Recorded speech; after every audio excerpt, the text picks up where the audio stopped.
நாடாமா. இந்த நாடா வந்து இந்த மிஷினில் வார் சொல்லுவோம் இல்லையா, இந்த வார் வந்து நம்ம போட்டோம்னா அது வந்து செட்டே ஆகாதுடா.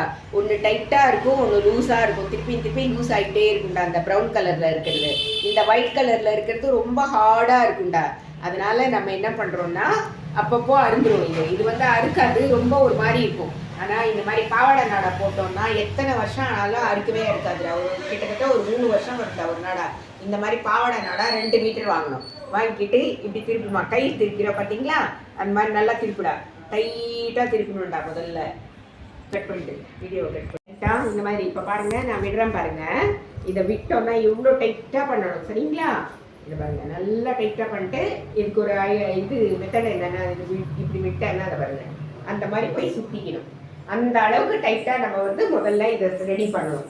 பண்ணிவிட்டு அதுக்கப்புறமா பாருங்கடா, இந்த மிஷினில் முதல்ல இதில் போடணும், சரிங்களா? இதில் மேலே மாட்டாதீங்க, முதல்ல இதில் போடுங்க. அதுக்கப்புறமா இதில் போடுங்க, இந்த பக்கம் போடுங்க, இந்த பக்கம் போட்டு இதை இடுங்க, சரிங்களா? போட்டு இதை பாருங்கள். இப்போ இதில் வந்து இந்த கம்பி இருக்குது பார்த்தீங்களா, இந்த கம்பிக்குள்ளார இது வரணும்டா, சரியா? இதுக்குள்ளார வந்துச்சுன்னா போட முடியாதுடா. இதுக்குள்ளார இதை வந்து இப்படி விட்டுட்டு இது ரெண்டும் வந்து நல்லா ஊசி நூல் வச்சு கெட்டியாக தைச்சிடணும். தைச்சிட்டு அதுக்கப்புறமா அந்த பள்ளத்தில் போட்டுட்டு இதை நல்லா இப்படி இழுத்து போடணும். இழுத்து போட்டால் தான் கரெக்டாக இருக்கும். ரொம்ப இழுத்து போடணும், ரொம்ப கஷ்டப்பட்டு போடணும். நம்ம தைச்சிடுவோம். தைச்சிட்ட பிறகு அதை இழுத்து இதுக்குள்ளார போட்டு நம்ம இந்த மாதிரி இது பாருங்கள் எப்படி இருக்குது பாருங்கள்.